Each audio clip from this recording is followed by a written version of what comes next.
flex. The live is one in the six. Fit the runner, boy, you nigga, no question. You will run a motherfucker high stepping. Hey, you never had a big enough weapon. Motherfucker never learned your lesson. I'm a 88 pack nigga. I'm a 88 pack nigga.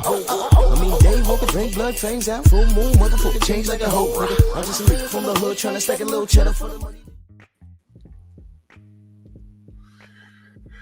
Yeah, buddy. I got time this morning. Drew Titan, Bronx on deck. Shout out to the mighty LDBC. Jim Diamond, earlier in that super chat, he said for the overtime, man. Salute to you, good brother. Let's do this roll call real quick. Amazing. Give me 1 second, y'all. My wife just ran out the door running errands, and I'm listening. She left the damn coffee pot on. Give me 1 second. I'll be right back. Unbelievable. God damn it.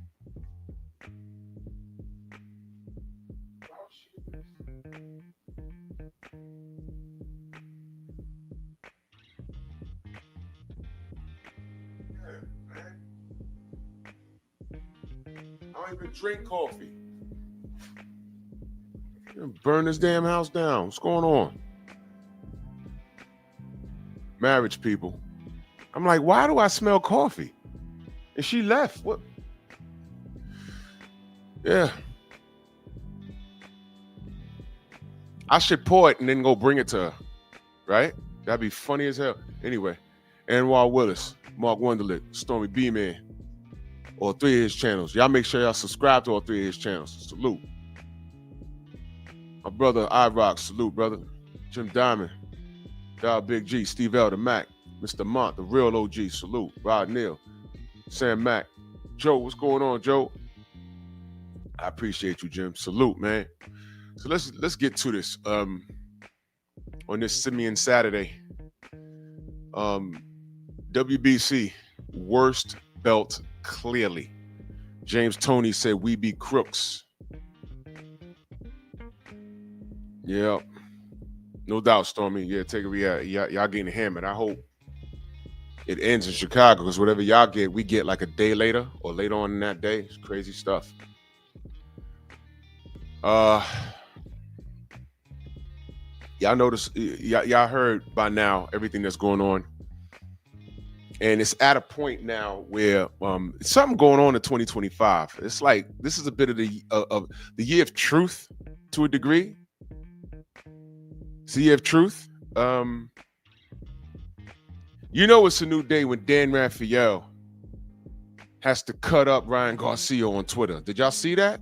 If y'all didn't, it's on Twitter, or you go to Blue Blood's video.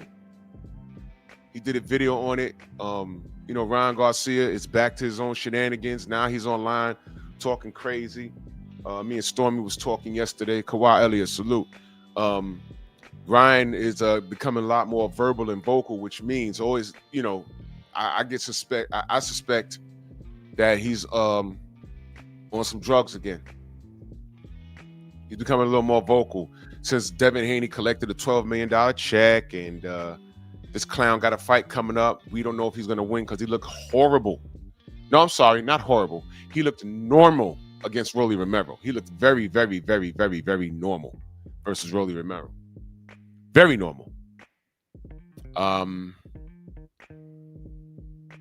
So instead of focusing on Mario Barrios, he has to focus on Devin Haney to try and market yourself. That don't work. You know why it don't work? You're living a walking contradiction because you yourself got on Twitter and said you bet $50,000 on Devin Haney to win. So no matter what, he made you a wealthy man. Didn't he?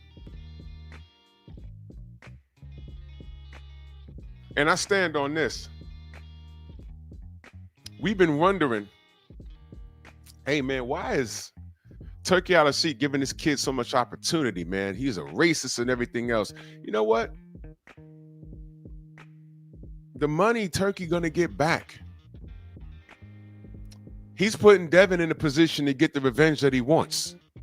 That's how I'm looking at it now. Mook, what up? That's how I'm looking at it now. That's how I'm looking at it.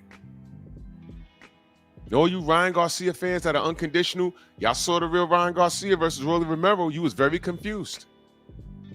As was I. I was at the fight. I was like, what the hell? I said, oh, he's clean.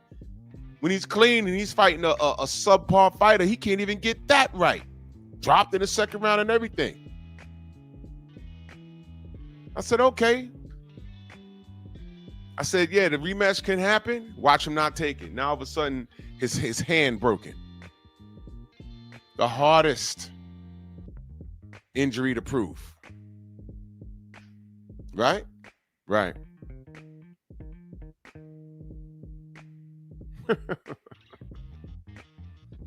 So of course we don't want the Devin Haney rematch. Of course. Yeah, I didn't say anything. Hand broken. Y'all ain't say anything. None of the Ryan Garcia fans say, okay, well, his hands healed up. Let's get it. The irony. Isn't that the same thing that Subadel Matias said? When my hand heals up, his team said, when his hand heals up, we'll call you in 2 weeks, Bill. That was in 2024. Remember that? Ryan Garcia, when my hand heals up. All right? Weird how they both pop for Osterine, right? So, you know, if you're new to what's going on, Subadel Matias popped for Osterine. The same thing that Ryan Garcia was on. And now the WBC is changing the allowable levels. And now the fight might still go on. And the boxing world, of all people, Sergio Moro, who's been a notorious hater, he got it right. He said, this is ridiculous. I don't have the exact quote in front of me, but he the statement he made was, look, man, if you're driving and you get pulled over and the police officer suspects that you're intoxicated and he takes out his machine and you blow a point over the limit, it's academic. It doesn't say you got to blow 10 points or 30 points. They say if you're 1 point over this limit, you're done. If you're 1 point under the limit, he can't do anything with you legally. He can't say, well, nah, I'm just taking you off the road. No, he can't do that. There's limits there. If you're under, you're good. If you're over, you're not good. Kamara, what up? Mark Wunderlich in the building. Dow Big G.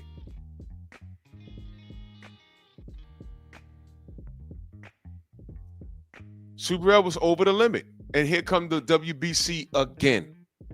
Saving people. But putting a black eye to the sport. Well, we're gonna review the WBC. But I find it strange. These guys are getting caught. So what happened with Mark Heston, salute, 4-ounce sniper, salute. I found it weird that Ryan Garcia went after Dan Raphael on Twitter. And you know, the same old, you fat this, fat that. And listen, when the facts make someone feel embarrassed and all they can do is attack you personally, you've won. Dan Raphael been called fat 1 billion times in his life. He's numb to it. He's numb to it. I promise you he is. He's a grown-ass man. He's numb to it.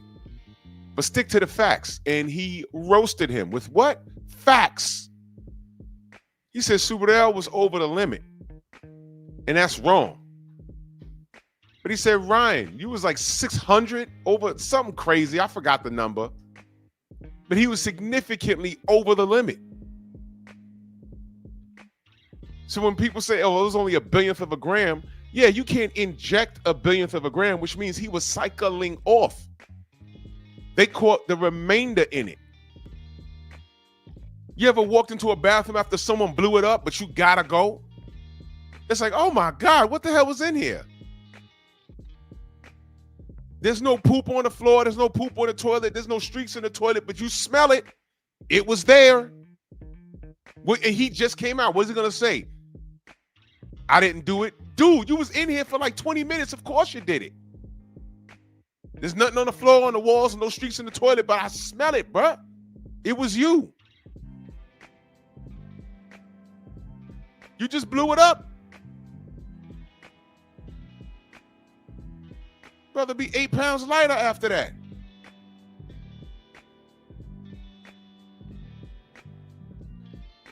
I'd say burn an incense, but if you light a match or the methane, you probably blow up the whole crib.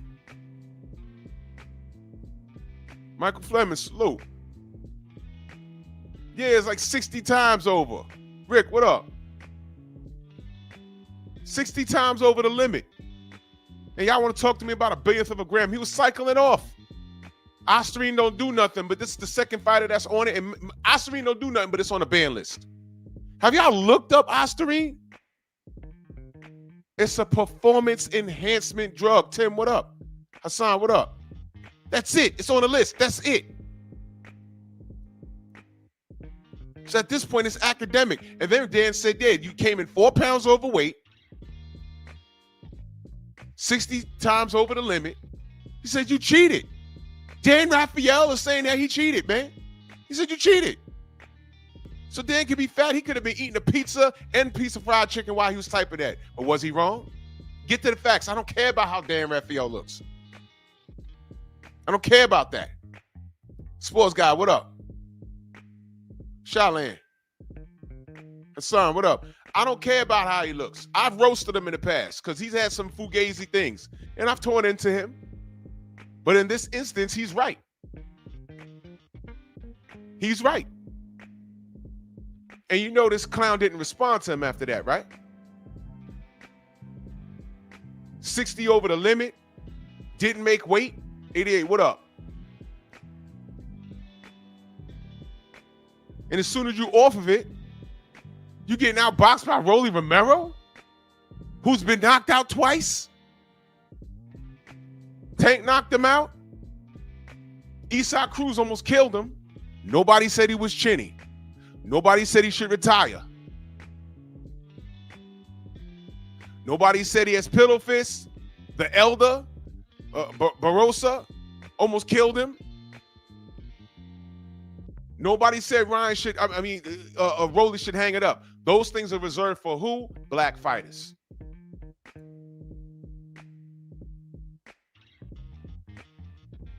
So here this guy is. Gets in the ring with Ryan Garcia. Rolly was supposed to get obliterated that night. And what happened? Matter of fact, in the Fatal Fury, in the advertisement, they had Devin and Ryan talking to each other. Devin calling him a cheater. Ryan saying, I'll beat you again. I said, okay, this is the warm-up. Devin went in there, did his job, didn't get touched, he did not get hit. Ramirez went to the hospital, hair all linked over and messed up. I think his ribs is broken. But he's pillow-fisted, right? Never mind. He did exactly what he was supposed to do. He said, next up, let's go.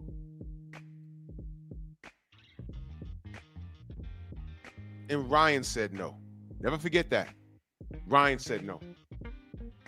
Ryan said no. He's been saying no. Drop the lawsuit. We could fight. Turkey said, what would you, went to the DHP. What was you suing him for? What was the amount? I got the amount. I'll pay y'all the amount. Drop the lawsuit so y'all can fight. That's what they did. There was no excuse. Except Ryan Garcia. He was the excuse. Osterine. But when you fight clean, you get cleaned. Ain't no one telling Ryan to fight Rolly again, right? They don't want to say, yo, Ryan, get that back in blood. The irony, right? The irony. Ask any Ryan Garcia slurper, do you want to see him running back with Rolly Romero? Listen to what they say. Nothing. No one's even talking about that. No one's even saying, yo, Ryan, you got Rolly Romero problems. No one's saying that. Thanks to Ryan, Rolly has a belt now. And Turkey Al-Sheikh is putting Ryan in a position where he's fighting for another belt. All he has to do is win. Del Riv, my brother, the War Report's in the building. Y'all don't see it? It's not Turkey in love with Ryan giving him opportunity just to give him opportunity. He's trying to make it mean something. Y'all don't get it? I know a lot of us was confused. Like, yo, why is Turkey giving this dude? And then it dawned on me. I said, oh, he's raising the stakes on Ryan. All Ryan got to do is perform. And if he messes around and gets in there and loses against Barrios, if he loses, he'll never be able to say that Turkey had the odds stacked against him. He was supposed to obliterate Rolly Romero, and he's supposed to beat up Barrios. And those were 2 title fights. 2. And he fumbled the bag. Allah's the perfect planner. Ryan is supposed to be this Christian, right? You think Jesus represents this? So between Allah and Jesus, they both looking at him like, nah, bro. Nah, bro. Allah looked at Jesus and said, what's up with this? And Jesus said, he don't represent anything that I do. Allah said, all right, well, I'm going to go ahead and I'm going to take care of my people right here. And they dapped it up. And they both looking at Ryan like he crazy. Make sense? He's putting him in a position where you got to make it worth something. You blew it with Rolly. That was for a title, right? Right. Now Rolly, he can either face Devin or Manny Pacquiao. Because Rolly, after Tank, he came back. After Isak, he came back. Now he's a belt holder. Now he has options. Rolly paid the price. And he's still here. I really ain't got no problem with Rolly. I really don't. Everything I put on Devin Haney is projection. From him being pillow-fisted and scared and PTSD. Y'all looked at Rolly Romero? Y'all heard him talk? Some dude even said that Devin might be slow. I'm like, what the fuck? Where'd that come from? Y'all listen to Rolly Romero?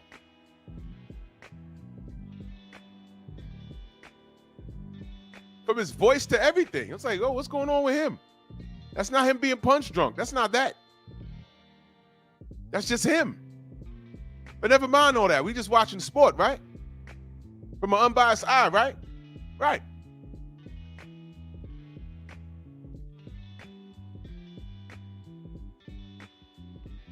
Then you look at Ryan Garcia. You blew it with Rolly, and now you're getting a Barrios fight. And I'm telling y'all, don't be surprised if he blows that fight. Don't be surprised if we see the best Barrios we've ever seen. Do not be surprised. Oh, Timothy, we getting to it. I'm just building the case. I'm building the case. You're absolutely correct. Absolutely.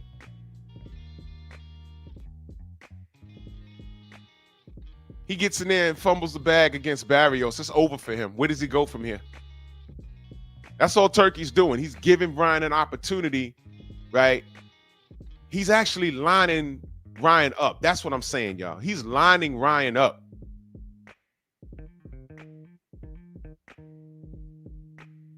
He wants that Devin fight for Devin more than Devin wants it. Turkey does. Devin gonna beat, if they fight again, Devin gonna beat the shit out of this dude. He's gonna beat him. He's gonna beat him, and he's gonna be so afraid he might not answer the bell.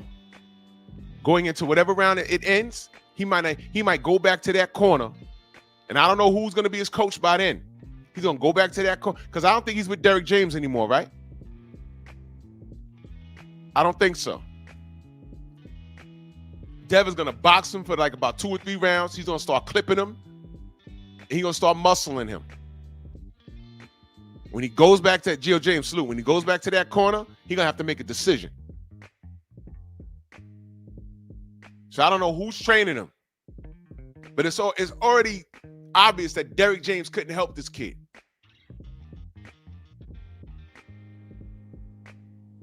So if Jesus can't save these hoes, why are y'all trying, Derek?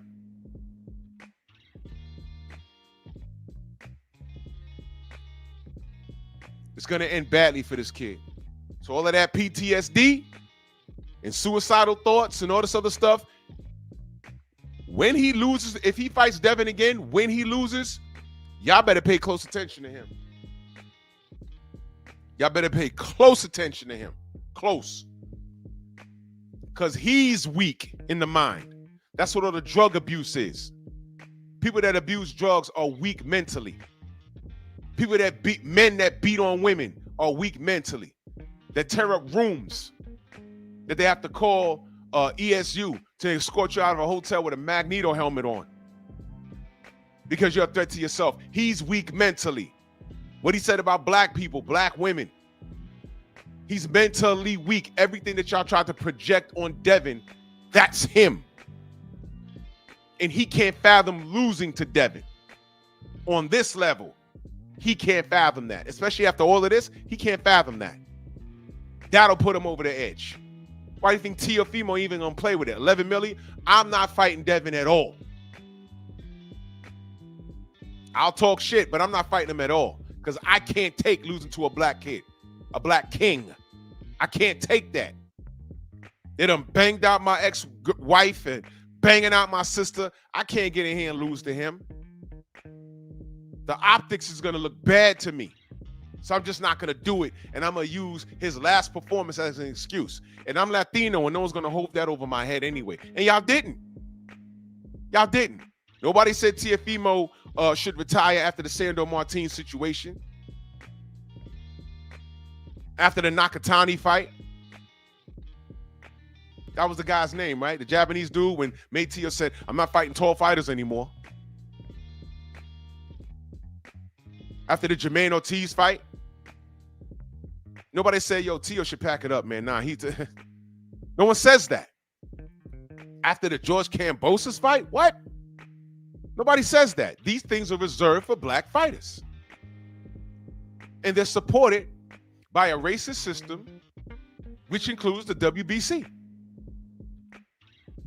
Now, the WBC already undermined their own belt with something called a franchise status, copper salute. But what I'm going to do here is I'm going to go in order. Because,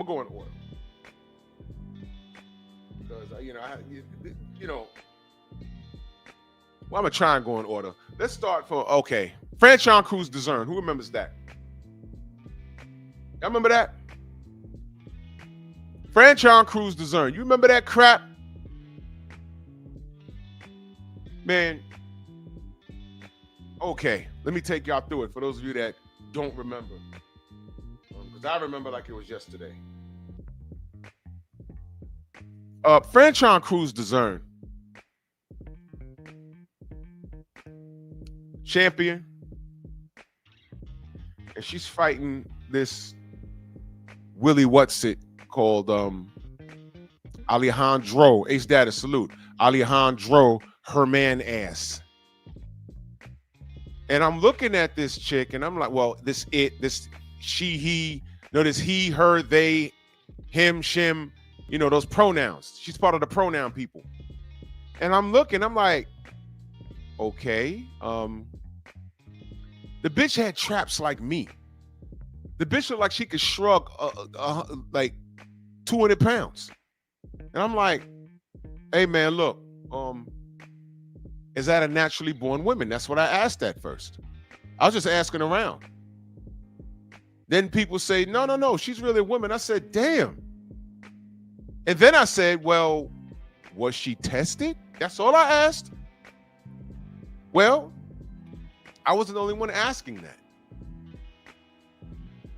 Mauricio Simian gets on, I don't know, press conference or his social media and said, we're bullying her because she's gay. Well, it's obvious she's gay, but no one cares. I asked, A, was she a naturally born woman? B, and he answered, he said, she has a child. I said, oh, okay, so she was born with ovaries. That's all I care about. The second part that I do care about was she tested?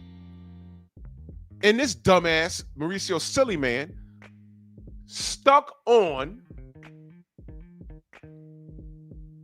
the gay part. And I said, that sounds like smokescreen, man. Was she tested, yes or no? And he said, Drew bully her because she gay. No one cares. I know her all her life. She has child. Don't care. I asked you, was she tested? Never answered the question. Well, Franchon fights this broad, this her, him, she, them. She fights this pronoun, loses her belt, and here this dude go, great night for boxing, and then bing, bing, bing. What do we find out about a week and a half later? She pops. And guess what she popped for? Whatever the drugs were that makes women make the transition from female to male, she was on it. So technically, due to the law and how these are the laws that the alphabet community fought for, y'all want to use bathrooms and everything else?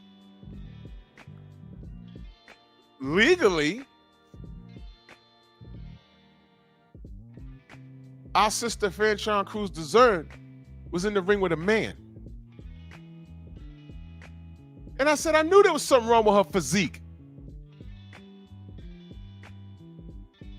When you're facing somebody in a boxing ring and they look like a bodybuilder, a lot of y'all don't know, but when they built like a bodybuilder, but they're moving like a boxer, a bodybuilder can't go into a gym the next day and box. They may look real intimidating with a pair of gloves on, but they can't move. They're slow. They have a lot of lactic acid. They'll be glorified punching bags. When you're facing a boxer that looks like a bodybuilder, but they're moving like a boxer with all this cardio, yeah, that's the juice. But it's a matter of getting caught. And Alejandro, her man ass, was caught. Took him 4 weeks to get that belt back. And I'm willing to bet that behind the scenes, he never mentioned it. And guess what? Alejandro, I didn't hear him, her, him, them complaining about, hey, where's the B sample? Hey, where's the B sample? Maricon, where's the B sample? I didn't hear him say that. It didn't even petition, but I'm willing to bet that Mauricio said, let's go to B sample. Let's make a salt. I'm willing to bet he did that. I'm willing to bet. 5B says it took 4 months. It was that long? I don't recall, but it was a long time. It was a long time. You may be right. I know it was a long time. I was pissed. Thank you. And that's the part. He never apologized to her. He never apologized. There was never a formal letter. Because an apology is an admission of guilt.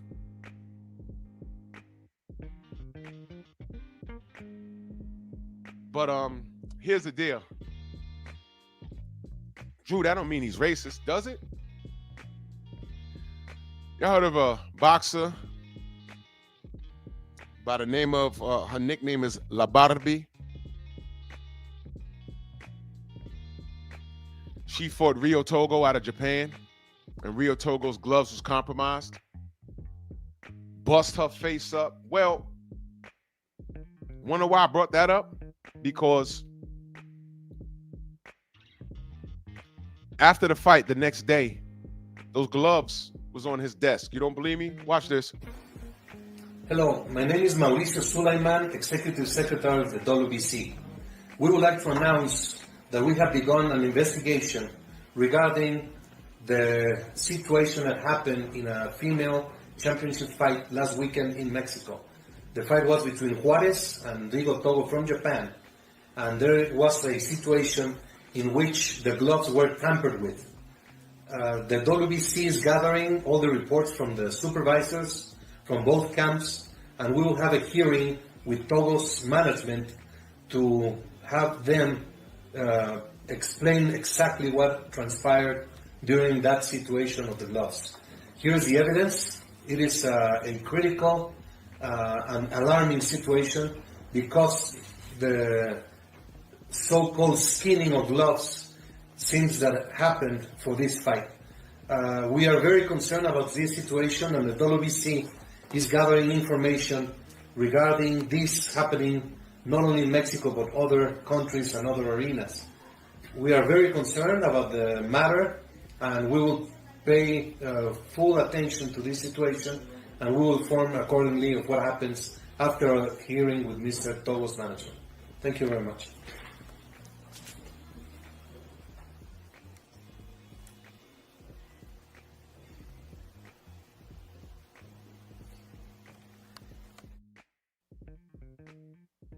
Wow. Wow.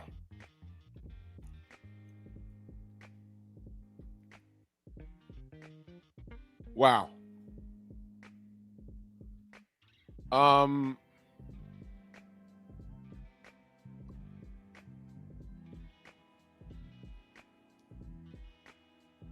That's not strange to you guys? Y'all don't find that strange? Quick question. Just Walk, Brooklyn born. Salute. Quick question. Why wasn't Deontay Wilder extended the same courtesy? His WBC champion defended that belt 10 times. Tied Muhammad Ali's record. Couldn't make it 11. Because when we said, man, what the fuck's going on with that glove in the second fight, what Mauricio said was, we're just trying to ruin a historical night in boxing. You remember that? Right? But we'll get to that. What I want to remind y'all of is, okay,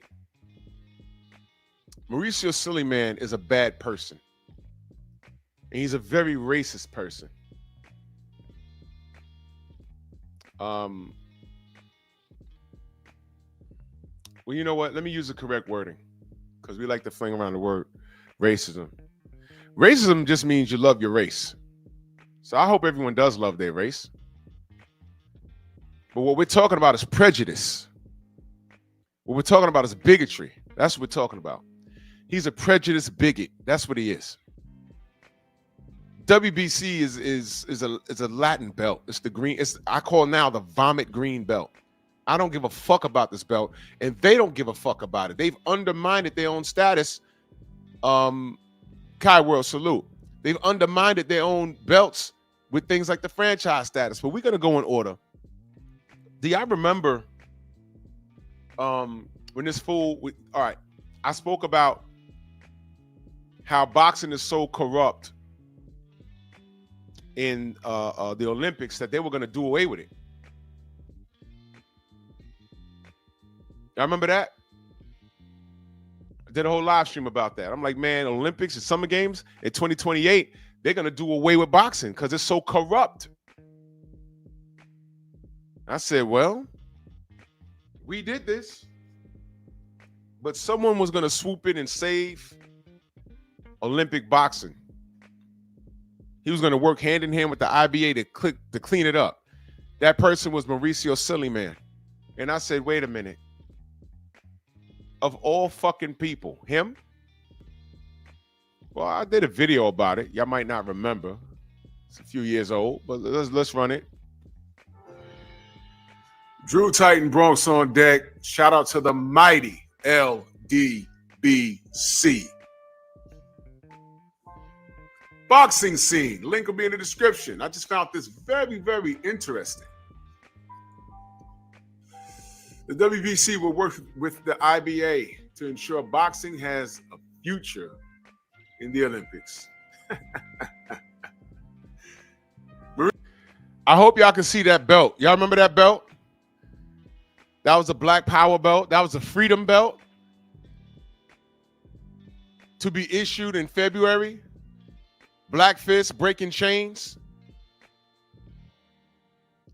This dude is hilarious. Mauricio Sulaimán, of all people, says the WBC will work with the IBA, the new name for the AIBA to ensure boxing has a future in the Olympic Games.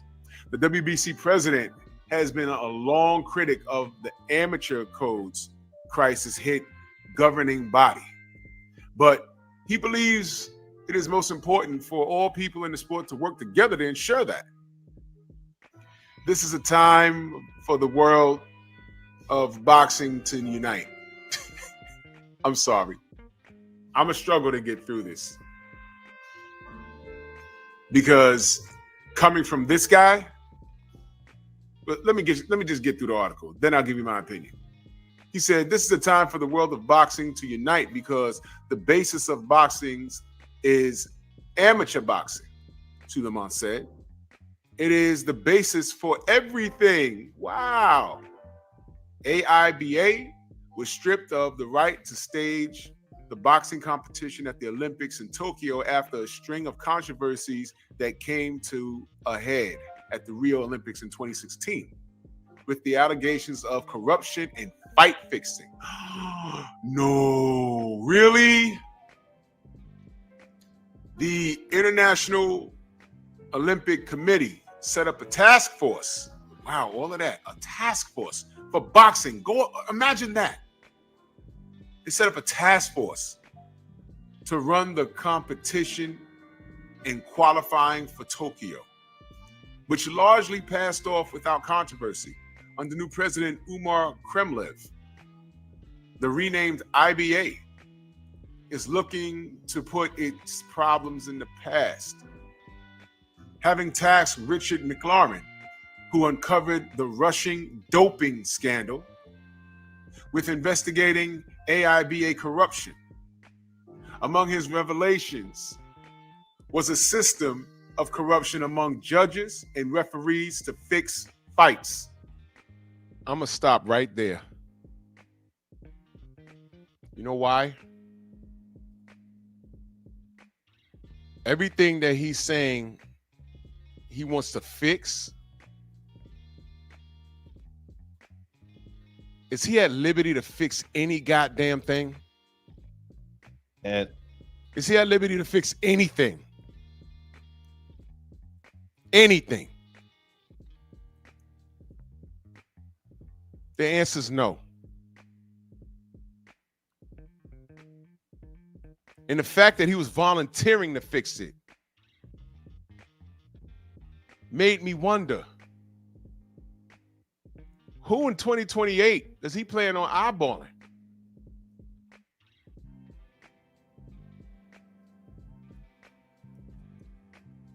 Now, I want y'all to remember when he was on Barbershop Conversations, when I got a chance to talk to him. Just watch and listen. Good evening. hey, Mr. Hello, Drew. How you feel? To be honest, I had a bunch of questions, but I know I'm limited, so I'll just. You said you was in both locker rooms, in both Fury versus Wilder fights. You was in both locker rooms, right? That must mean you witnessed the hand wraps. No, And- I did not witness the hand wraps. I was in the locker rooms where they have inspectors that are with the fighters at all times. He didn't waste any time lying to me. He didn't waste any time lying to me. He didn't waste any time. Just keep watching the video. If you watching this on your phone, just keep watching the video, please. Now, you saw what I asked him. You're looking at his response. I was in the locker rooms where they have inspectors that are with the fighters at all times. That's what he just told me. This is after Wilder Fury 2.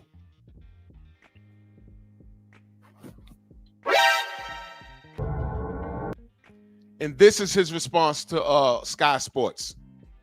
It's ridiculous, Suleiman told Sky Sports. It's difficult to understand. I was present in both fights. I was in the dressing room in both fights, both Wilder and Fury's dressing rooms. That's his quote. Okay?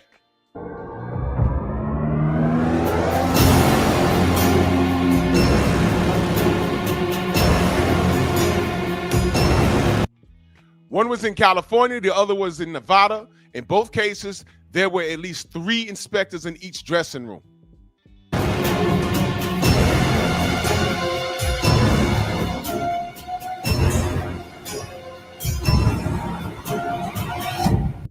I was there before and after the fight. I saw the hand wraps. I saw them with the gloves. That's what he said. But what did he just tell me? What did he just tell me?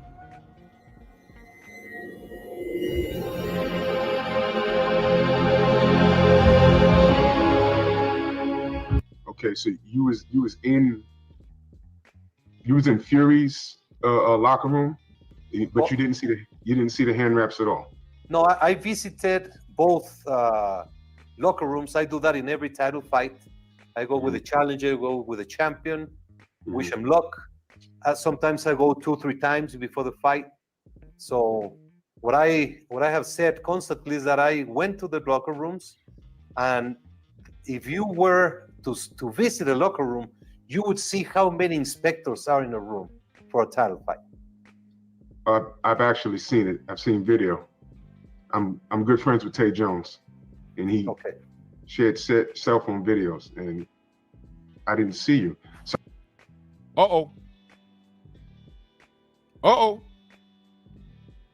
Tay sent me video on WhatsApp. He said, you tell me where Mauricio Simian is there. He said he came in there one fucking time, shook some hands, dapped it up with D, and he left. I asked him, did you see the hand wraps? I was very specific.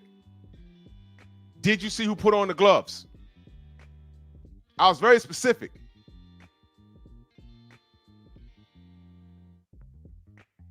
But I'll digress.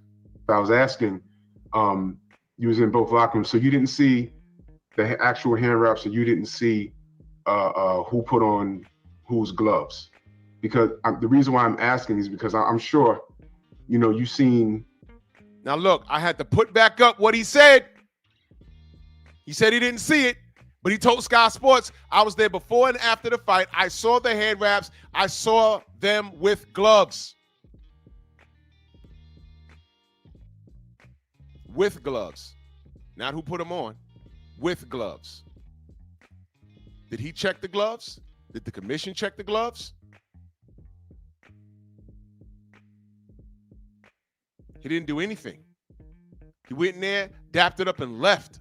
So why is he talking to Sky Sports about what didn't happen when he didn't check anything himself?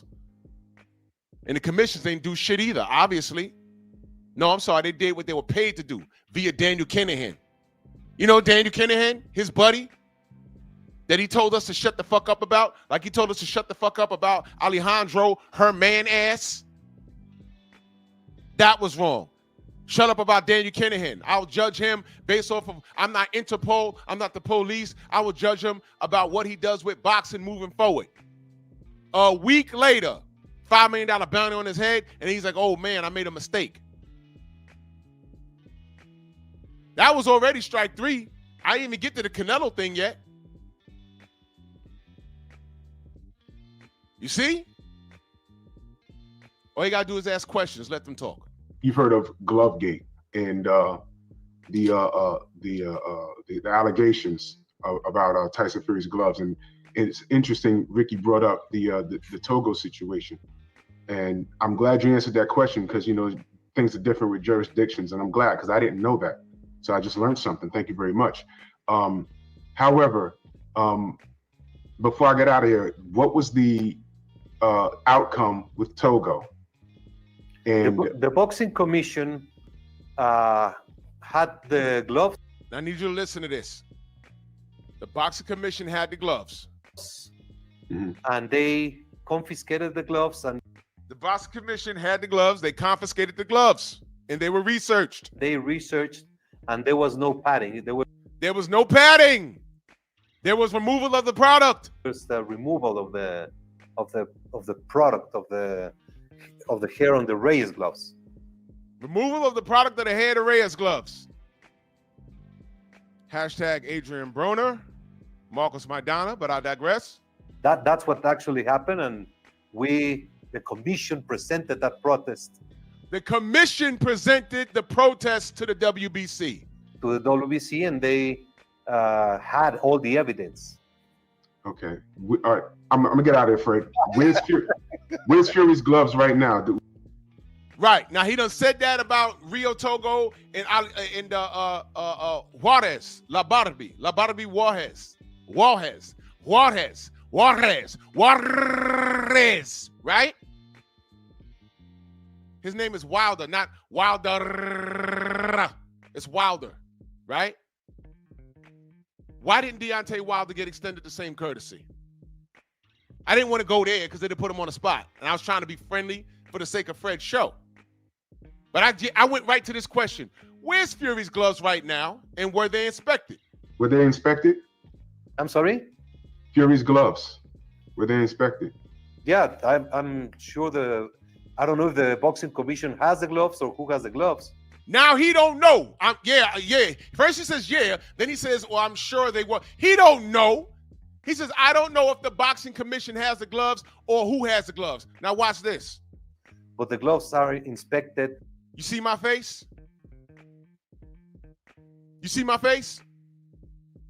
I'm like, nigga, you know everything about Rio Togo and La Barbie, but you don't know shit about the heavyweight division, your WBC champion, who was cheated, and you don't have those gloves, though? Where are your priorities? I'm asking you the same question. Did you extend Deontay Wilder the same courtesy you did La Barbie, and you told me, oh, I don't know. That's basically what he said. I don't know. I'm sure they did. I don't know. You don't know? Look at my face. I'm like, look at this mother. Wow. But he don't know, right? Now watch what I tell him. Prior, during, and after the bout in every jurisdiction. What? So you don't know where the gloves are?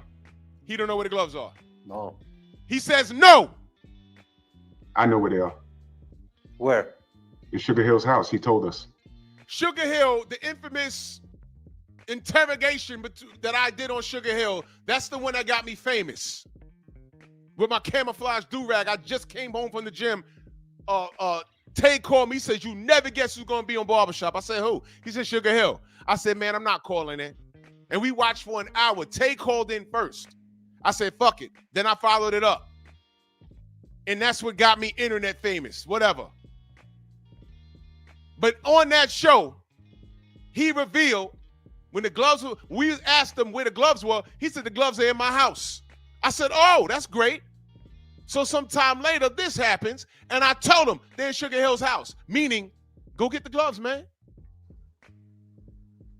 Go have a look at it. Okay. Have a good day. That's all I said. You too. Listen, look, this is what he says. I was sitting in the ring when they came into the ring, and I was sitting right there during the fight. At no moment in either fight, I saw anything that would look suspicious whatsoever. After the fight, they take off the gloves. They are handed to the commission. It's very sad because to try and take away something from a huge victory, one of the greatest nights in of the sport in the century, to try and put a blemish on that event is so irresponsible and so stupid. The man just lied. Because this is what he said after the fight. And I had that conversation with him about maybe a month or two later. The man lied. He lied. Because this is not what he said on the call with me. And this is why most motherfuckers don't want to talk to me.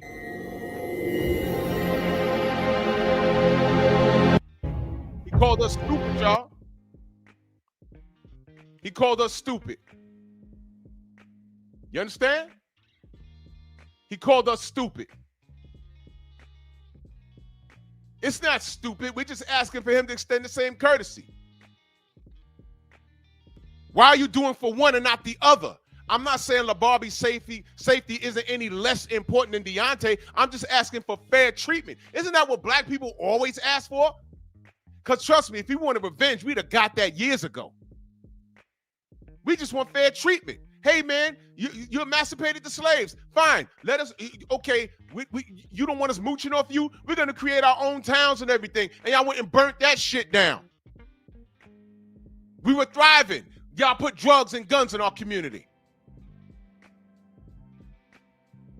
Knowing that a few bad apples will ruin the whole orchid. You knew that. That's not a black thing. That's human nature. That's human nature.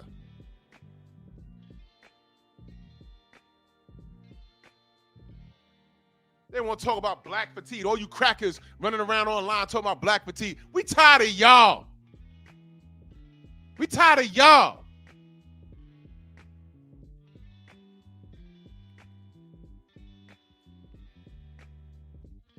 These were fair questions. The dude lied. What he told me was not what he told Sky Sports. And that's the problem with lies. You got to remember what you said. And if it didn't happen and you're making shit up, if you can't remember what you told me, you're done. You are done. What happened with Rio Togo and Labarbe Juarez, that happened. You didn't extend Deontay the same courtesy. In fact, you insulted us for asking why he wasn't extended the same courtesy. And then you running around with Daniel Kinahan. That's when we said, oh, now this shit makes sense. Now it makes sense. This guy was paying you, man. And then when we said, hold on. We just learned who Daniel Kinahan is. Mauricio, why are you putting your father's organization on the line working with this guy? You told us shut up. And now look. So let's review. You got the Wilder Fury situation. You got Franchon Cruz DeZern. He was wrong on that. You got Daniel Kinahan. He was wrong on that. You allowed Canelo to duck Triple G. You said, hey, you fighting Triple G next. He said, yo, take this belt. I ain't doing shit. But he's too good for business. You need a Mexican to wave that belt. You need a Latino to wave that belt. And when it was time for him to fight Jamal Charlo, what did you do? You invented a franchise status. That's what he did. That's Mauricio Simian, y'all. So when anyone asks me, what is my problem with him? You can refer him to this live. Because I explain it. This ain't blind hatred. This isn't even hatred. This is me looking at the facts and choosing not to deal with it. So when cats say belts don't matter, I'm like, you know what? The WBC sure don't matter because they don't care about themselves. Why would you take your main prize pig and say you don't have to challenge yourself? Do you know he didn't fight Jamal Charlo because of a franchise status?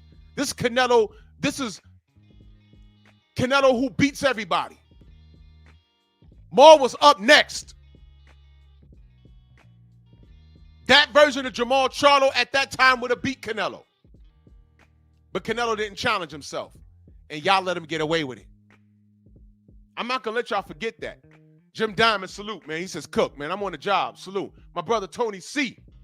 in that super chat, salute. He says, salute, Drew. I see them views are going up, brother. I'm proud of you. Keep the boots on these dumbasses next. Hashtag Bronx on deck. I'm on the job. We kick so much truth here between us and the entire LDBC. Stormy especially. Our views should be way through the roof. The views don't match the subs because they take it from us. Miguel watching right now. I go up 5 subs, I lose 6. I go up 3, I lose 2. The difference in 1 month is 1. People don't do that, but they'll tell you it is.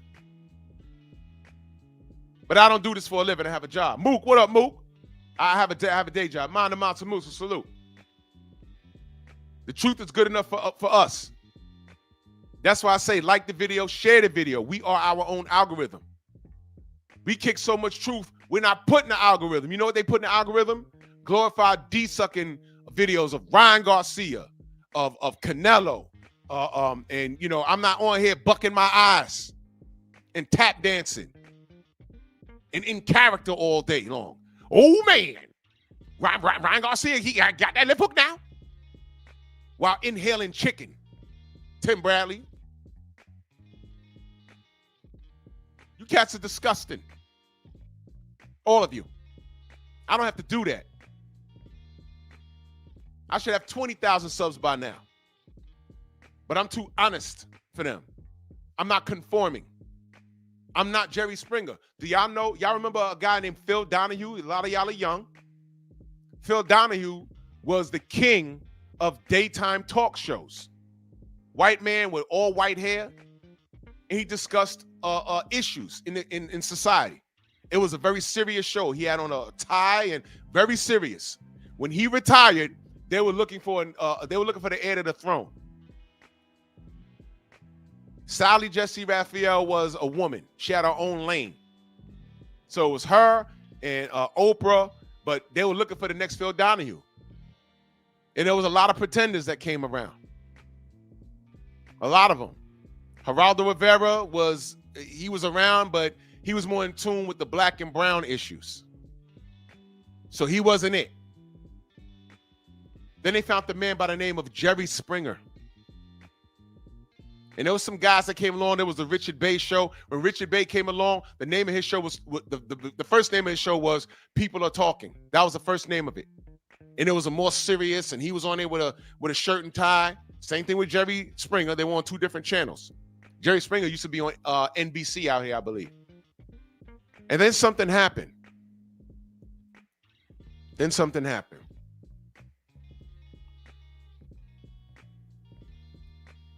Both of those guys, Richard Bey and Jerry Springer. Jerry Springer had a dysfunctional couple on there. You gotta understand, ladies and gentlemen, this was the early 90s, and it was so dysfunctional. I remember watching it. My brother told me, he said, yo, man, this guy Jerry Springer had some dudes on there with some girl, and it was like unbelievable. I was like, what? And I went to school and everyone was talking about it. They was like, did you see that? And if you watch the Jerry Springer documentary, I think it's on YouTube. I think it's on Netflix. That show, the ratings went through the roof. And they said, wait a minute. If we can keep finding people like this, we're playing the ratings game. We're making money here. Forget about this suit and tie and discussing politics and normal issues. The dysfunction is what gets us paid. Richard Bey started to follow that formula. It went from a serious show to a clown show. Chicks running around in bikinis, throwing wedding cakes at people. See, some of y'all are young. By the time y'all paid attention to Jerry Springer, it was normalized. I'm telling you, it didn't start out like that. They followed the dysfunction because it generated them revenue. Now, what's going on YouTube? We're talking about real stuff. I clown with these memes, but my memes tell a story. Do you understand?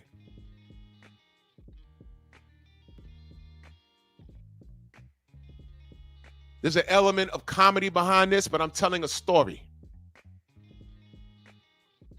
And I'm giving you a direct line of facts. I'm not making anything up. What happens is these knuckle draggers and these racist non-blacks, they purposely get on the wrong side of history and scream and holler and root for the people that are wrong. You're rooting for Ryan Garcia. You're rooting for Canelo. Tay, good morning. You're rooting for the guy popped dirty and never apologized, never said sorry, right? Mauricio Simian told us to shut the F up about Franchon Cruz-Dezurn, gave Canelo a slap on the wrist, helped him duck Jamal Charlo. No comment about Ryan Garcia, nothing significant. They have their own clean boxing program. It ain't worth a damn. They upped the allowable levels of clenbuterol for Canelo Alvarez. They did that for him, and now they're doing it for Superdel Matias. He was rolling around in the dirt with Daniel Kinahan, got caught doing that. And by the way, you see Eddie Reynoso on the upper right-hand side? Do I got to tell you about his whole goddamn gym? Now, stop me when I've told a lie. The only thing that puts you in the algorithm is when you justify all of this dysfunction. And when you're black, justifying this, and then you drop an LDBC, you start calling us Wakandans, and we're just race baiting. What's racist about wanting to clean sport? What are we talking about? What's racist about wanting to clean sport? Tell me. What's racist is saying, hey, man, ostomy is not allowed. Why are these guys on ostomy? For it to not do anything. This is the second fighter we've caught on it, and it's on the ban list. How is this a conversation? But it's become popular to be contrary. Young Abel in a super chat, he says, remember when the KKK and Geraldo Rivera was on Jerry? Yeah, JDL. I remember all of that, bro. But when it happened, it was like shocking. In the 90s, I was still a teenager going into a young man. It was shocking. Like, oh my God, Geraldo had to fight and they threw the chair and broke his nose. I watched that live when it happened. Al Sharpton had the fist fight with the other brother's name. It escapes me right now. He pushed him out the chair. Freedom's March, salute. That was like, oh my God, look. It made the news. But about 5 years of Jerry Springer, it became normalized. Oak Park, my brother, salute. All of that shit became normalized. Like these young kids that were born in the mid-2000s, oh, that's Jerry Springer. No, you understand. Back in the day, that was abnormal, man. Y'all have normalized what's abnormal. Less wives and husbands, baby mamas become normalized. It's like, this is not normal. Chicks twerking and walking around in thongs all over Instagram. That's normal to y'all. To me, it's like, oh my God, her butt's out. Y'all become numb to this stuff. And it translated to boxing. Oh, he popped dirty. That's normal. It's not normal. Do you know Super Del Martinez killed somebody in the ring already? If I'm a relative of the person that died and I hear this, I'd want to go back and be like, yo, was he tested before he fought my cousin or my brother or whatever? My godson, my nephew, was he tested for that fight? Can I see the testing for that fight? Was there testing? You might have a case. You might. I don't know. But he killed someone in the ring, y'all. I keep telling y'all, what if Devin didn't get up those 3 times? What if he got up, got to the locker room, and had man. Y'all have no fucking clue how, man. What if Devin went to the locker room and passed out? Huh? Y'all do know that's possible, right?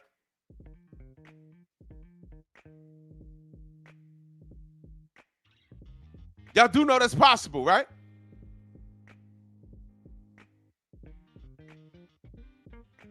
Huh?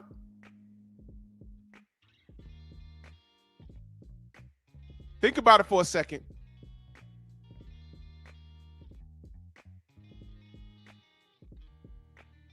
Let that marinate, man. Do you have any idea how ugly that could have gotten?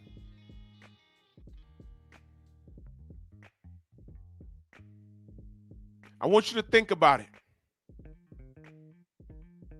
Subriel Matias killed somebody in the ring, man.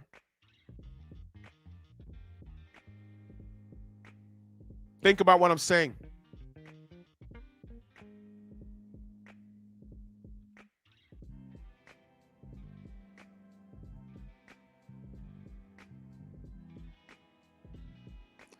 What if we had a Gerald McClellan moment? A lot of y'all are young. Y'all don't remember that. Y'all heard about it. You might have seen a documentary or two. I watched that motherfucking fight live. Salute Oak Park. I appreciate that. I watched that fight live when it happened, bro. And it didn't look serious at first. He took a knee. They stopped the fight. Then he laid down. And then the stretcher came out. I said, whoa, what the fuck is happening?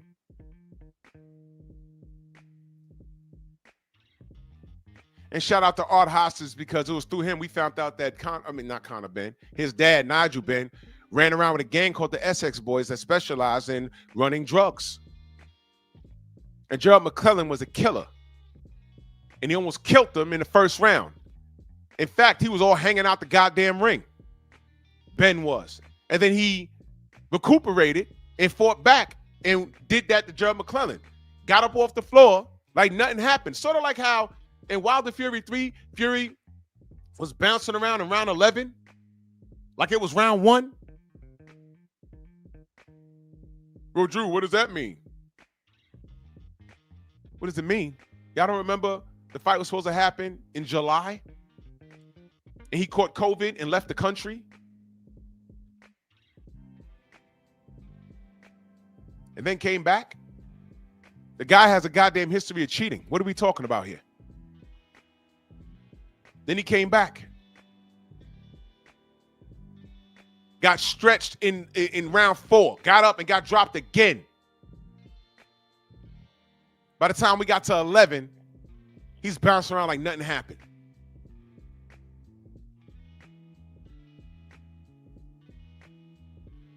Thank you, main bike. I was getting to that. Do y'all know Nigel Benn ducked the drug testing after the fight?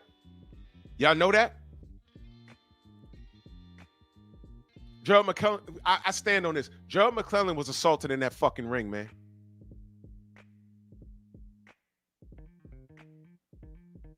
And that's why Nigel Benn, you know, he talked about how he had nightmares. You know what? I don't believe him. I don't believe a word he fucking says. He was a gangster and a cheater.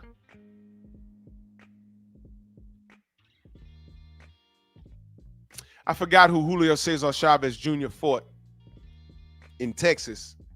But after the fight, he wins the fight. It was on HBO. He wins the fight, goes to the locker room, takes a shower, gets dressed, and left the whole building. I'm sorry, left the whole state. They were like, yo, whoa, you got to go pee, man. He left. He left. That was more than just weed. Weed is also a masking agent. That was more than just weed.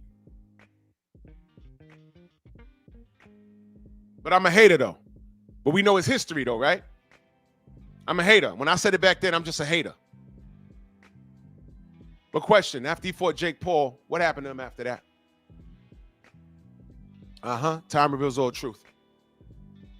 He's been like that. He's been like that. I don't just say shit by way of tribalism. I don't. I hold everybody accountable. Do I stand in the pocket for black people? Absolutely. But when it becomes unbearable and the facts outweigh what we're looking at, hell no. I'm not sacrificing my integrity if you're an asshole. No. Freedom's marching that super chat. Salute to you, good brother. Much love. Thank you so much. Mauricio allowed Canelo to duck Triple G. And then when he got back in good graces with him, he invented a franchise status and said, all right, I've learned from the Triple G fiasco. I'm not going to make you fight Jamal Charlo. What are we going to do? I'm going to invent a status and say that you can't have both. He vacated the real belt for this new status, this new concept, as he called it. It's a new concept. Magnificent salute, brother. It's a new concept. He was like, what? So that means we're not getting the fight. Funny. Jamal Charlo ends up with the belt. No one called him an email champion. You notice that? Nobody called Canelo a duck. We did.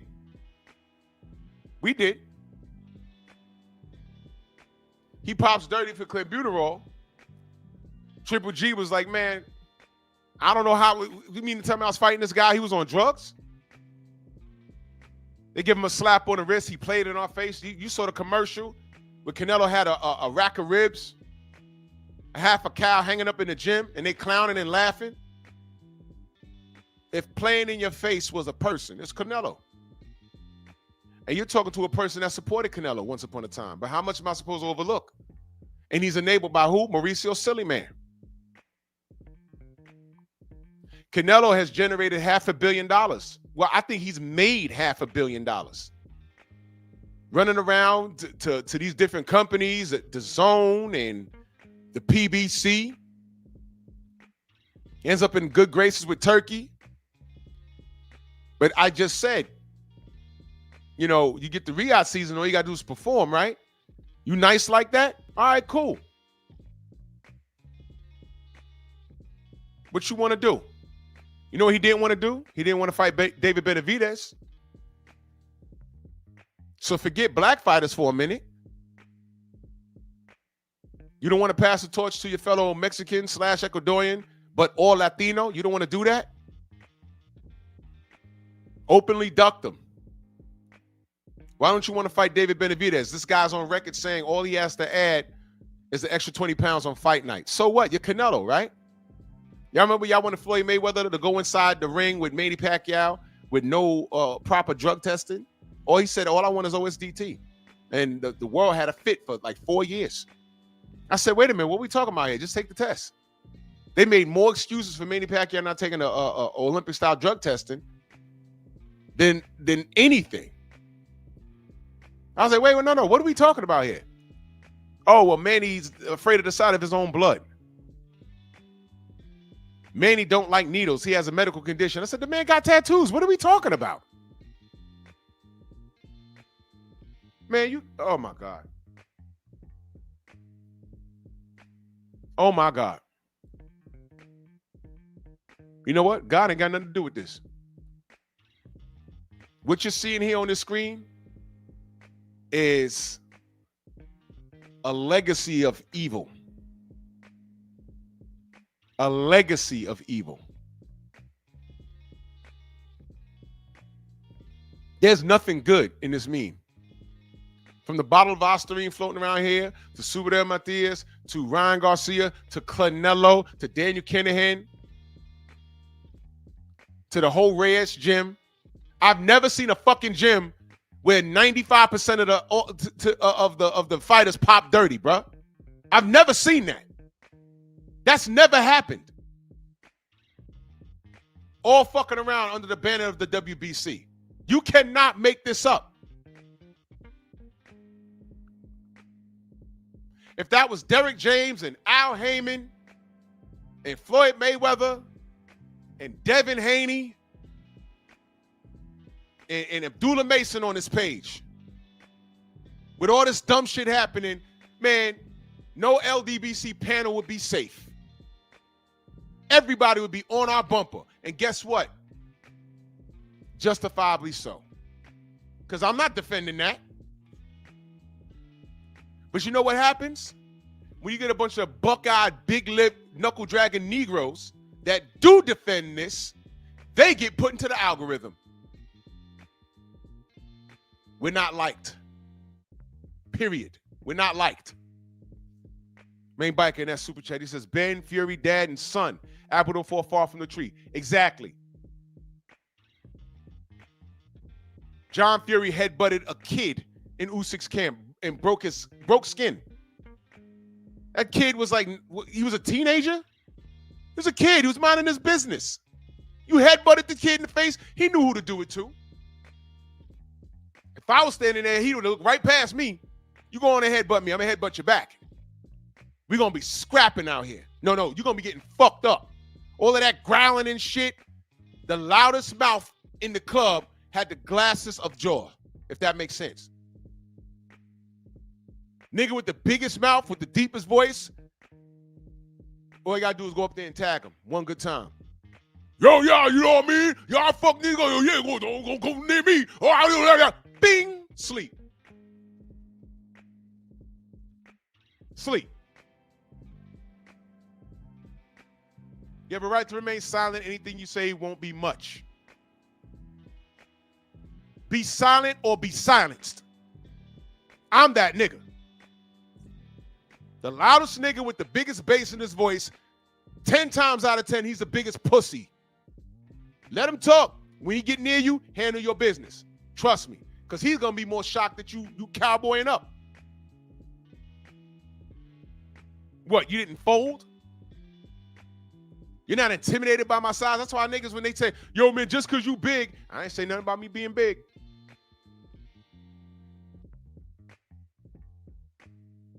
You did. Some of the best scraps I've had in the street were from dudes that was smaller than me. They ain't win. But they didn't give a fuck about my size. Their manhood was on the line. So they felt. Every time I mixed it up in the street, I tried to leave a situation. Their egos got involved and they paid for it. But salute to them. They ain't make it. They got put to sleep. They ain't make it. But salute to them.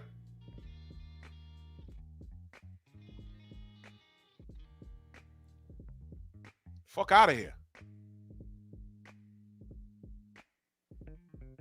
When you get these goddamn clowns running around on YouTube and on how do you defend anything on this page? How? Showbiz, the grown adolescent, defended everything on this page. I don't even think he mentioned Daniel Kinahan. But did he say anything about the Reynoso gym? Did he say anything about the franchise status? Did he say anything about Clenbuterol Canelo? You see, what we all know what he said about Ryan Garcia. He said everything good outside of I want to fuck. Did he say anything about Super Matias? Did he say anything about them upping the allowable levels of Osterine now for him? Did he say anything about Mauricio Simian not extending the same courtesy to Deontay Wilder with the Fury in the glove situation that he extended for Labarbi with the Rio Togo situation? Does he even know about that? You got all these spies and shit running around to our channels, dick watching like they dick watching right now. Did anybody run back to him and say, Drew's talking about Rio Togo and Labarbi Juarez? He gonna say, who? While bucking his eyes at 100 miles an hour. Punk ass. These are these people's lives here. That's why I found it comical when he says, I'm going to come in and I'm going to save the Olympic boxing program. Of all people, you, man? No, you want to hustle it. You want to get involved and put your name on it. Like how Trump puts his name on a building.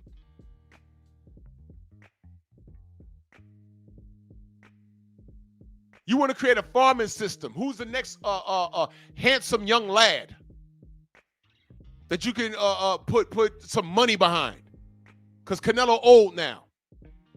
And Ryan Garcia's been exposed. You need the next good-looking person. And hopefully he's from a country that speaks Spanish. Because Abdullah Mason is too black and too Muslim. Devin Haney's nose is too wide. He's light-skinned, but his nose too wide. His hair's too nappy. Right? Lamont, Bionic Prince, salute.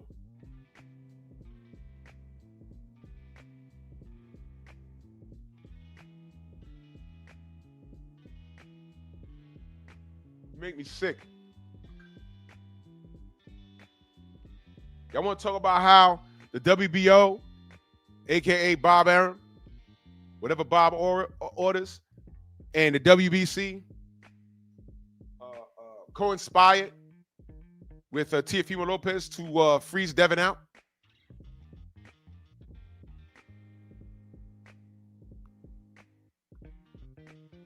Y'all want to talk about that? It's real easy. Matter of fact, don't take my word for it.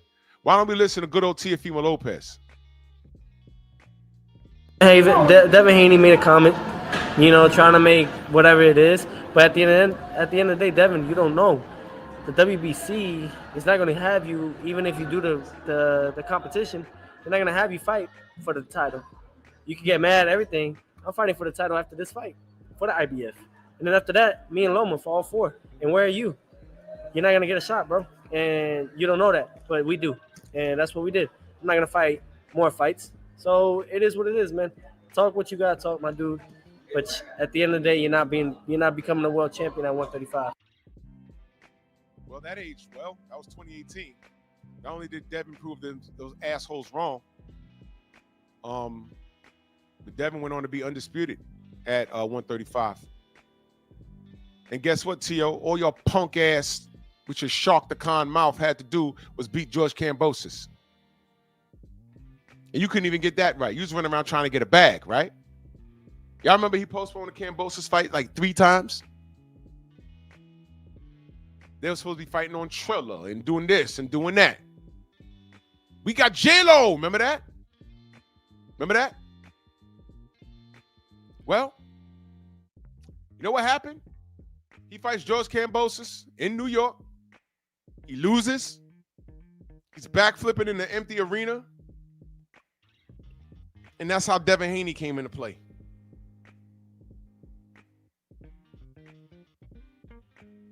But let me take it a step back. Prior to that, Teofimo Lopez beat Vasily Lomachenko. We was coming out of the pandemic when that happened. He beat him, right? But you want to know how that fight happened? Don't worry, I'm going to tell you. Drew's not going to let you down. That fight happened because Devin Haney was the mandatory to fight with Vasily Lomachenko. WBC.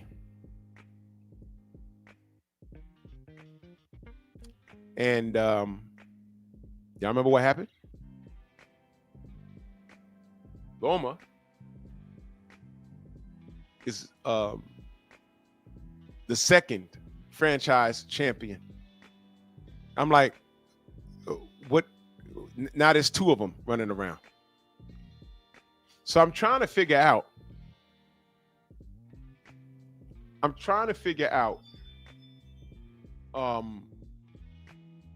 what's going on. I said, okay, he's a franchise champion now. What happened? He's still gonna fight Devin, right? Wrong. So I said, well, what happens with you can't have both? And y'all remember the rules of the franchise status, right? Y'all remember you can't be both. You gotta be one or the other. So I said, why is everyone vacating the real belt for this stupid ass status? New Fat Boy, salute. Why are they doing that? And instead of saying, hey, Loma, you're supposed to fight Devin, y'all laughed and celebrated Loma, right? Y'all celebrated Loma as he goes on to fight Teofimo.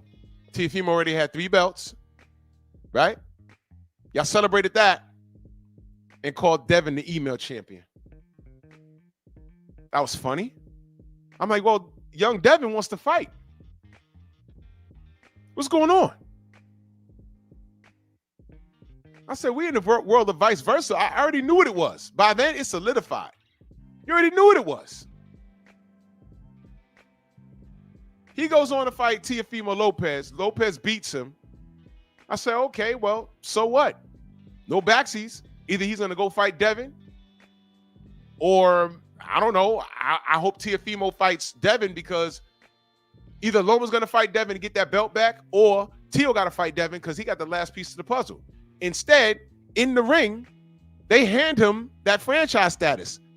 You know why that's a problem? Because one of the rules was, the first rule was you have to request it. Now, where's that a problem? Why is that a problem? Because when they asked Loma, Loma said they offered it to him. They went back to Simian and said, why'd you offer it to him? He says, no. The fighter has to request it. We have to vote on it. And if we vote yay, it's yay or nay. If we vote yay, we'll give it to the champion, but he can't be the real champion and the franchise status champion. So somebody lying. Either Mauricio's lying or Loma's lying. Loma, if they offered it to you, you accepted it because you didn't want to fight Devin. You ducked him. Mauricio, if you offered it to him out of nowhere, that means you saw more value in Loma than Devin Haney. Either way, it's all wrong. Now, let me tell you how it backfired on all of you evil cowards. Loma loses to Teofimo. In real time, I watched y'all give him that belt. So now there's a picture with Teofimo with a green belt. I'm like, The green belt, that franchise status, they also said it was not transferable. Look up the original rules. They said it's not transferable. It's a special status. As a matter of fact, when Mauricio was on Barbershop Conversations, they were asking him about it, and nothing he explained made sense. And he said, wait, Mauricio still don't make sense. He says, look, I know people are, they're hard on new concepts. It's just a new concept. Man, don't nobody want to hear that shit. Stop trying to reinvent the wheel, because all I saw was it was a duck belt. It only benefited Canelo Alvarez, and now it's benefiting Teofimo Lopez, because he was running around saying, I am undisputed. We was like, no, you was not. Had you had beaten Lomachenko while he had the real belt, then you would have been undisputed. Then you could have ducked Devin all you wanted. We'd have still called you out on it, but no one cared. But the reason why you didn't, bro, look. He had the real belt. Devin had the real belt. He wanted to fight for it, but it was given to him. Instead of calling out the person that sent the email, you called Devin the email champion. I said, all right, well, these guys got to lock it up now for the real belt.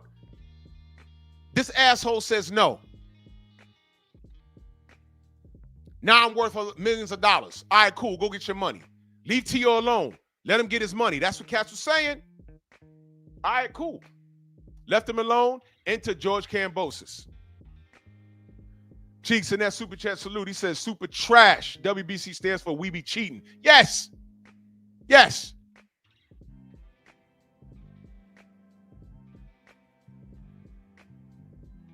So he goes on to fight George Kambosos in the fight that he was picked to win.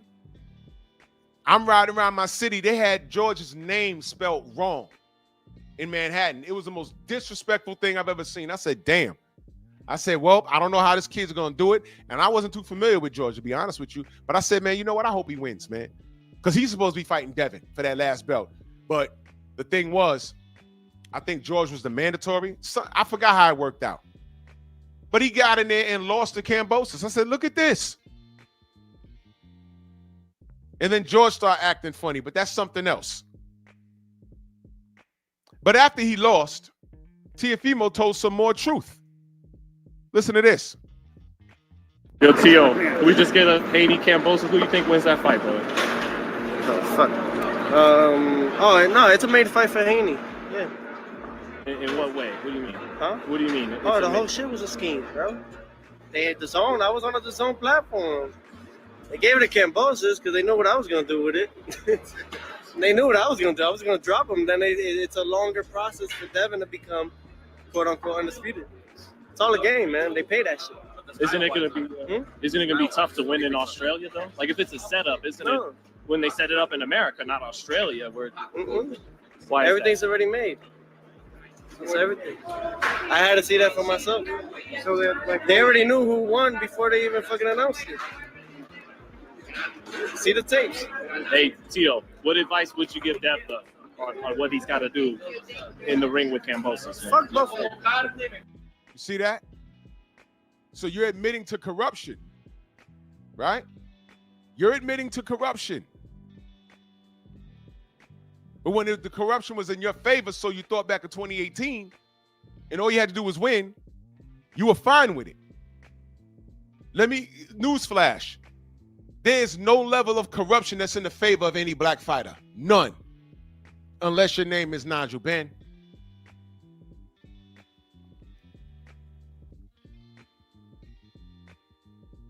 Everything else is alleged. They allege that Floyd Mayweather and Al Heyman fixed everything. No, they did not.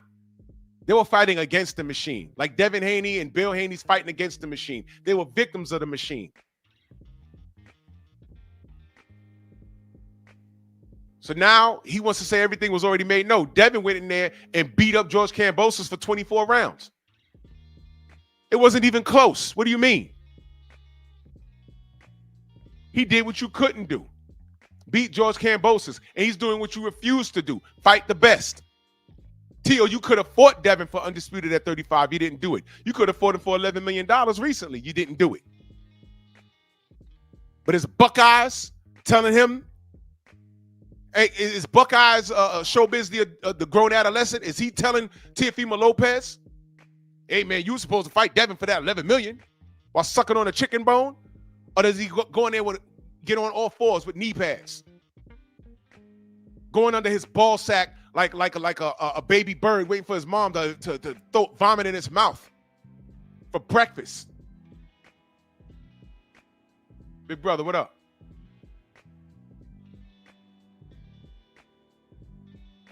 What are we doing here? What are we doing?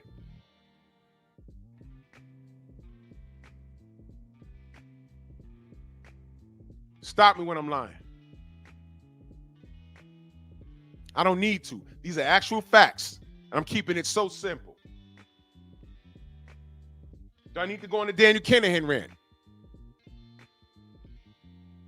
Mauricio told us, shut the F up. I'm judging him from what he does now. I'm not the police. I'm not Interpol. Literally a week later, America put a $5 million bounty on his head. Bob Arum says, nope, I don't want no smoke. I'm cooperating. Mauricio Simian says, I made a mistake. We told you, you asshole.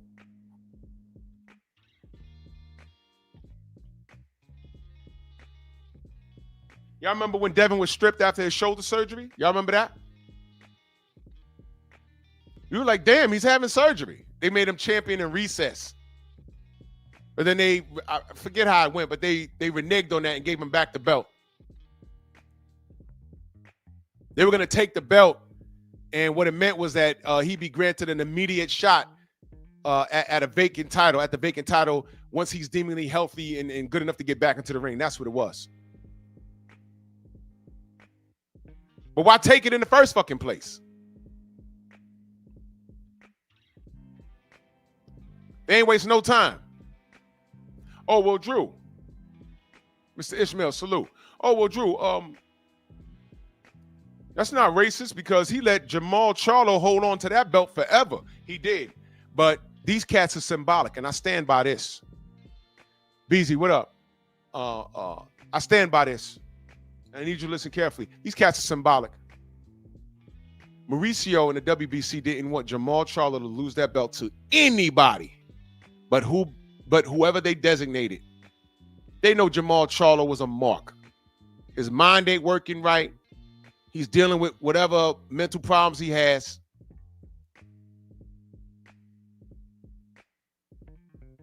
They said, if this guy's going to lose, we want him losing to Canelo. You know, the same Canelo that ducked him and they invented a franchise status? That Canelo. So now Jamal's on a decline and got mental problems. Canelo says, I want both Charlos. That's what he said. That's what he said. And that's why Jamal held on to that belt. He said, I'm not going to take it because you know why? And I need y'all to listen. There was a guy coming up through the ranks by the name of David Benavidez. Now, I know he's at that time, he's at 68, but if you think for 2 seconds, if they took that belt off of Jamal Charlo for inactivity, if you think for 2 seconds that belt wouldn't have ended up in the hands of somebody that gave Canelo fits, you're bugging. Benavidez would have dropped down to middleweight to fight that guy. Boo Boo Andre was still running around there. Erislandy Lara could have ended up with that belt. If they just put the belt up and had the people fight for it, Canelo would have had to be in the mix. Their goal is to preserve Canelo. That's why they left that belt around the waist of Jamal Charlo. They didn't want anybody beating Jamal except him. Now, you can debate that all you want, but I see the play. There was never a rush to take that belt off of him, because anybody that would have beaten that, if they took it off of Jamal, any one of those names that I mentioned could have ended up with that belt, and that would have been trouble for Canelo. So they said, just leave it there. That's what they did. And when Jamal started getting a little better, so they felt, now all of a sudden he wanted to fight him. What happened to fighting him in 2018, 2019, prior to the pandemic, when it meant something? Nope. Never forget. That's what I'm saying. Canelo's a fraud. He's a fraud. He is. Hall of Fame by way of the resume.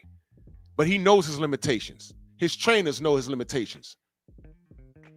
That's why they juiced him up before that's why he ducked Gennady Golovkin the first time and juiced him up after that.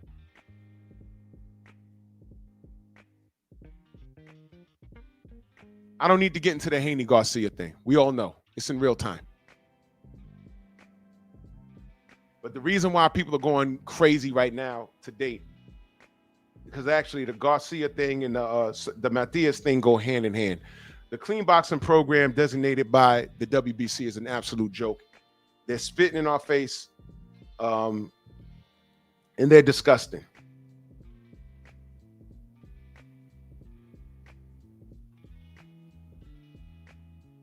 It's spitting in our face and it's fucking disgusting. And you should be offended. But if you're on the side of, if you're hey, Latino, pounded on your chest, if that's what you want, then you stay on that. You stay on that. And you're disgusting. You're disgusting.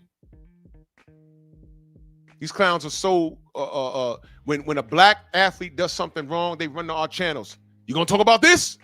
Yeah.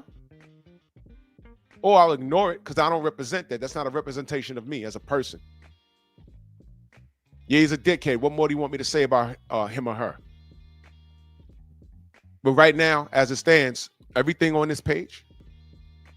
Hey, I am talking about a black man. Super Matias got nappy hair like me. He just don't speak English. His boat crashed over there. Mine came to the States. That's it. It's just a boat ride. But he has ostarine in his system. And just like Mauricio Simian did for Canelo with the clenbuterol, they're doing it for this guy. Dan Rafael thoroughly serviced Ryan Garcia, whom I might add is probably on some drugs again because he's talking again. He's talking again. He's talking shit again.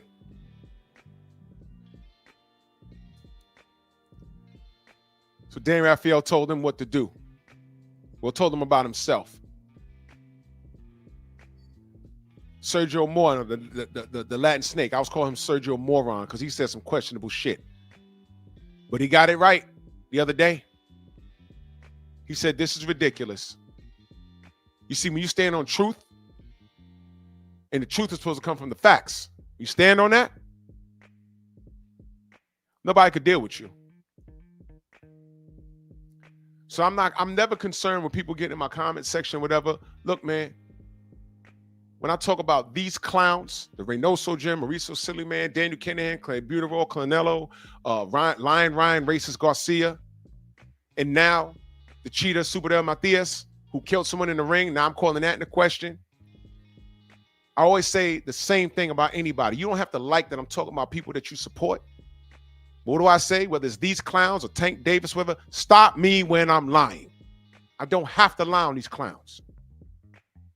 Because all of these clowns that get support from these coons and monkeys and apes and beaners and all these other clowns, you check their body of work. Being contrary to what we represent here, as long as they protect people that they have an unconditional love for, it'll net them dividends. You see Ryan Garcia there? Okay. That's who you have an unconditional love for? That kid that I did the interview that I ran into him twice in Manhattan at the Palladium with the Ryan Garcia sign, and then I ran into him with his friends. And then I didn't disrespect him. I just asked them questions. And I will see the young man again. I'm going to ask him again. Everything that Ryan's done since we first spoke, it's going on 2 years now. One of the things that young man said was that he stands on Christian principles. Really? I'm glad that Ryan Garcia's Christian rhetoric, because that's what it is to me, Christian rhetoric, motivated you to be a better Christian. But has Ryan Garcia conducted himself as a Christian man? And I'll just wait for the answer. Because I already know the answer. But sometimes people need to People need to see it. People need to hear it, hear themselves say it.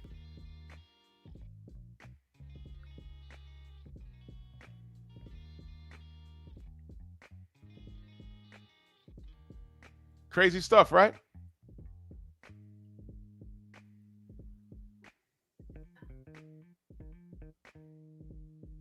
Crazy stuff. I'm looking for this short.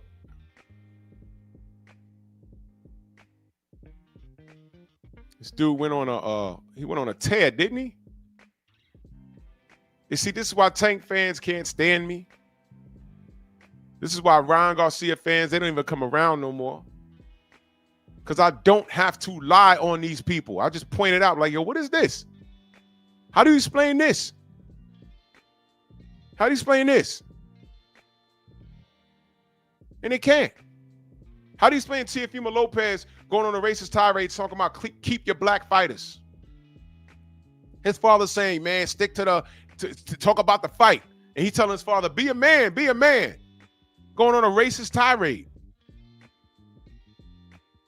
A racist tirade. To sit there and justify it is to co-sign it.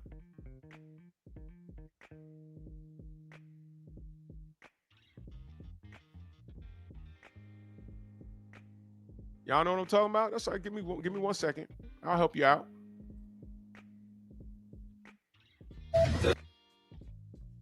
I'll help you out.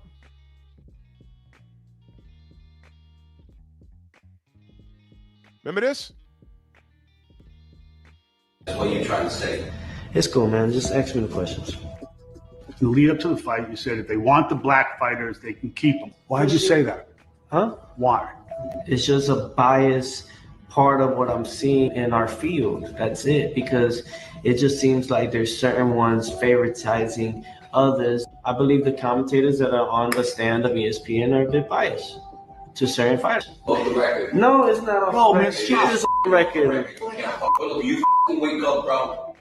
I don't think any. Say that. Don't get into that, bro. Wait, let me. Into this. I'm not falling into it. Let's talk about the fight. I'm not talking. I'm talking about Go. No, then let me let it go. Let me let it go. Hold up. Let it be. What are you scared of? Stop being a about it and handle it like a man. Handle it like a man. All of y'all, handle it like a man. That right there, I've been dealing with for a while.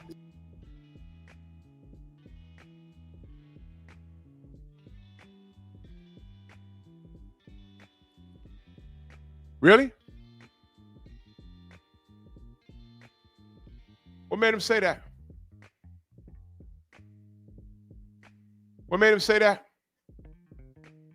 This is a guy in 2018, the WBO, because he was with the WBO, because he was fighting on he was a WBC, right? He was rolling with the WBC, and he leaked. He said the quiet part out loud, because he was also fighting on with Top Rank on ESPN. And he let us know that there was an active way to freeze out Devin Haney. This is what he was doing. So when he's talking about bias, what is he talking about? What is he talking about for real?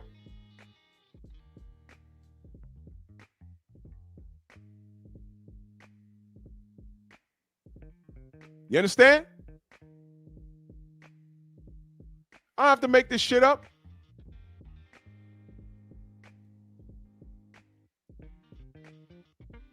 Trying to find this other one. Damn.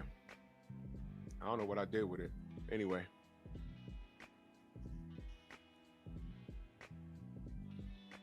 But it's all good. Y'all remember Canelo tried to drain Badu Jack? 18 pounds to fight for his cruiserweight title. And Badu Jack said, man, F you, man. Go fight David Benavidez. Y'all remember that?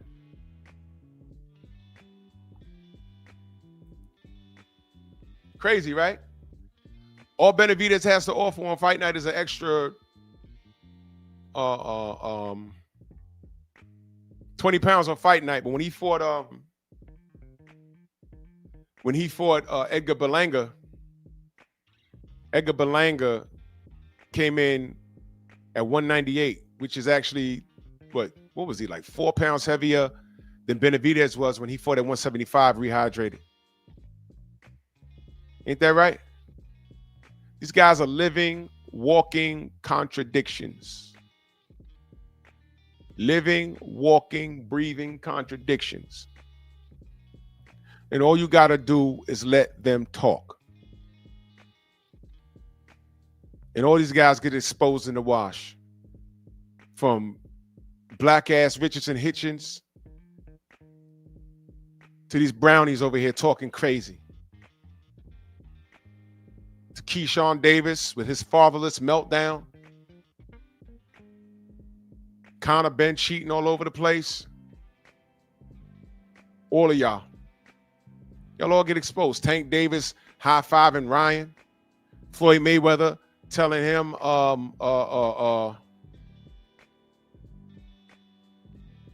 Floyd Mayweather telling Ryan Garcia to come in overweight. All of this stuff is documented, man. Y'all forgot about Floyd? Telling Ryan to come in overweight because when he was asked, hey, man, did you tell him? Like I said before, I can't say anything because, next thing you know, I'll be in court. Whatever the fuck he said. You know what he didn't say? He didn't say no.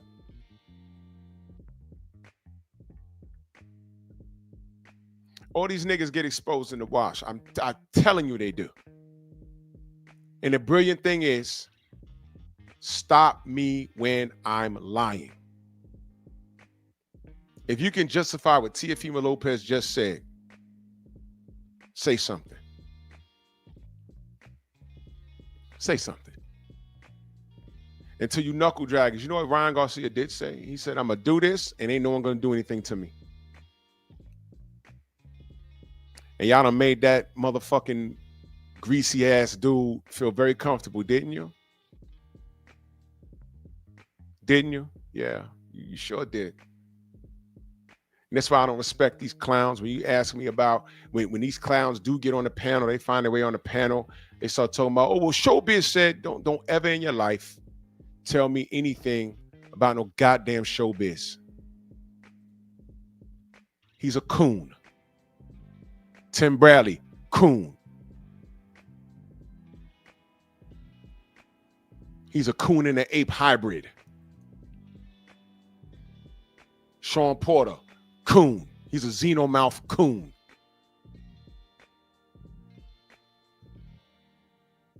Big lip apes. And I don't respect it. So these are the faces of evil in boxing. The WBC is the worst belt, clearly.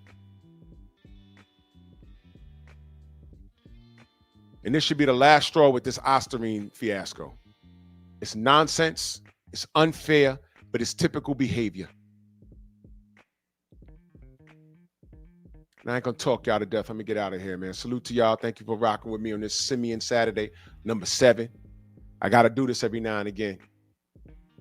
You know what I mean? And salute to y'all.